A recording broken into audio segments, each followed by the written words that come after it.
des réformes de choc, des réformes en profondeur, pour que finalement notre peuple soit fier de sa justice. Pour que les investisseurs étrangers qui ne veulent pas venir ici en disant « oui, mais chez vous, la justice, ça ne va pas, il y a l'insécurité judiciaire et juridique, etc. » Et donc, pour que ces gens-là viennent ici en disant « oui, au Congo, c'est un pays sûr, la justice fonctionne. Si vous y allez, vous mettez votre argent, vous êtes sécurisé. » Très bien, on va atterrir avec la tournée des Matata à travers la ville de Kinshasa. Suivez.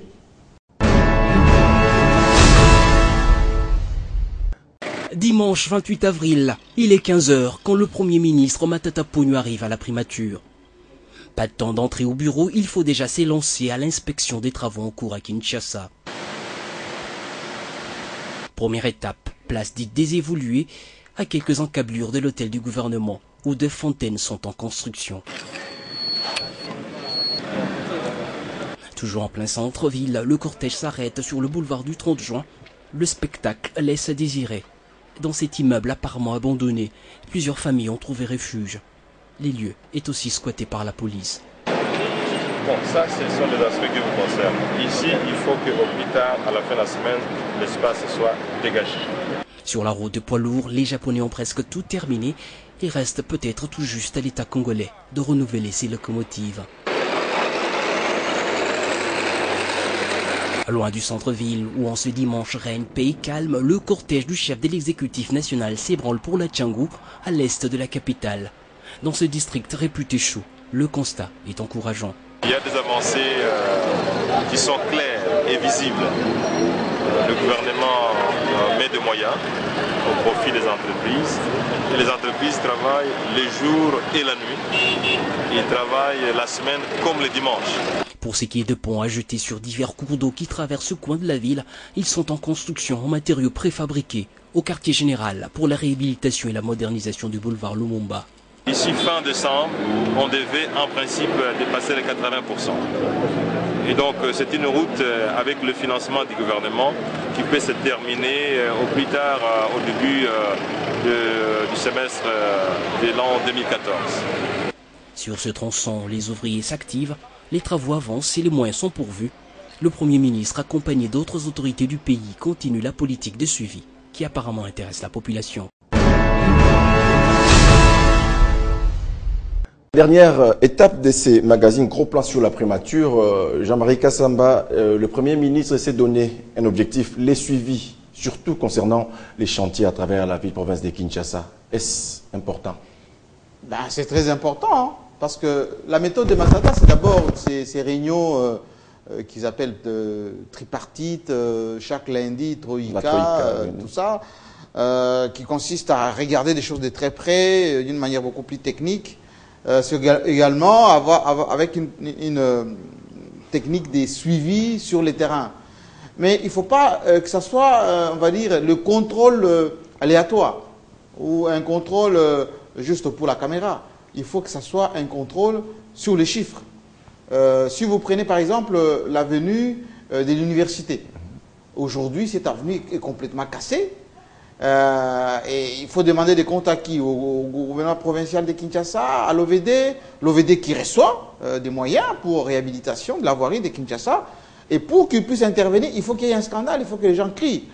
Vous prenez bypass, c'est la même chose. Vous prenez certaines artères de Kinshasa, c'est la même chose. On va vous parler des problèmes de moyens, on ne donne pas les moyens, etc. Alors que l'argent, souvent, est mis à disposition. Donc, il faut que ça soit, je ne sais pas, peut-être que le Premier ministre mette en place une brigade d'intervention intempestive, de contrôle.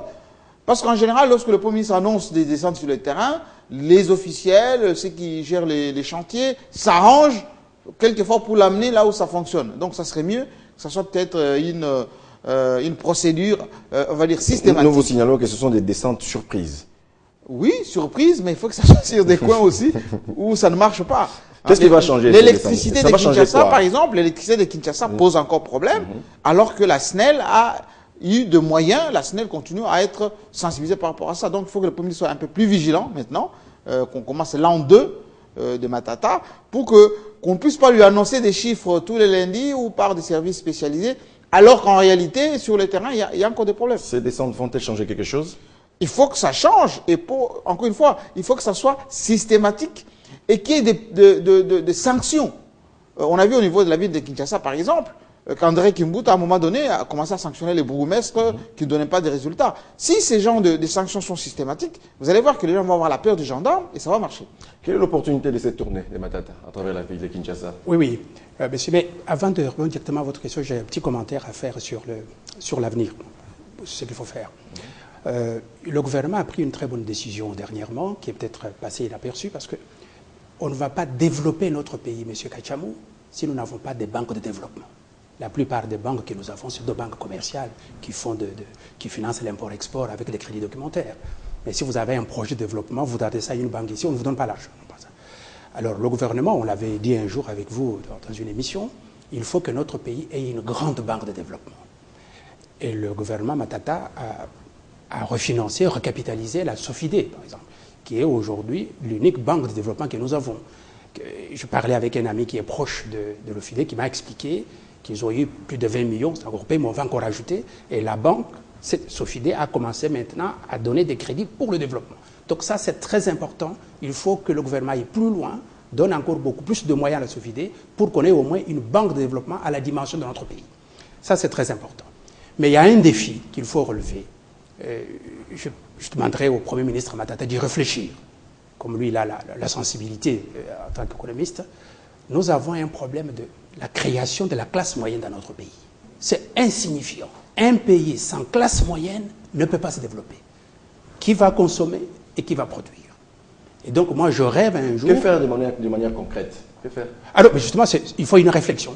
Qu'est-ce qu'il faut faire pour que, dans notre pays, qu'il y ait une classe moyenne? Des Congolais qui ont des revenus mensuels entre 3 000 et 10 000 dollars par mois, par exemple, pour développer ce pays.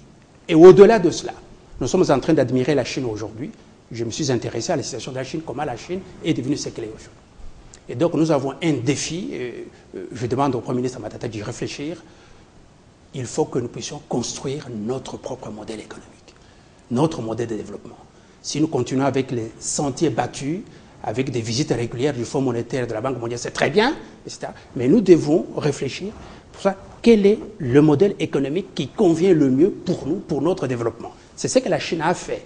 Et nous devons faire cette réflexion, mettre les économistes sur le dossier, mettre toutes les élites que nous avons sur ce dossier pour construire notre propre modèle de développement, notre propre modèle économique. Très bien. Sinon, on va tourner en rond. Dernière question, répondez vraiment brièvement. Une année après, le bilan est positif ou négatif?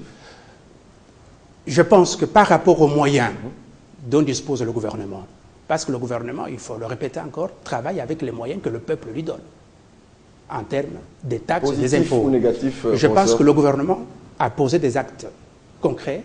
Et moi, je pense que ce bilan est positif en très peu de temps. Très bien. Mais il y a encore beaucoup de choses qui restent à faire. Très bien, Jean-Marie Kassama, je me tourne vers vous pour vous poser la même question. En une année. Il est positif, le bilan de Matata. Faut pas non plus se larmoyer. Il est positif, avec beaucoup de défis. Certainement, comme le disait lui-même, les trous étaient tellement profonds que lorsque vous sortez la tête de là, même si vous sortez à peine les cheveux, vous sortez quand même du trou. Mais le bilan, il est positif. Merci Jean-Marie Kassama d'avoir répondu à toutes nos questions. Merci. Merci aussi à vous, professeur Chibankalala, d'avoir répondu à notre invitation. Merci. Et c'est la fin de ce magazine spécial Gros Plan sur la primature. Les prochains rendez-vous est fixé. Toujours Télé 50, votre chaîne.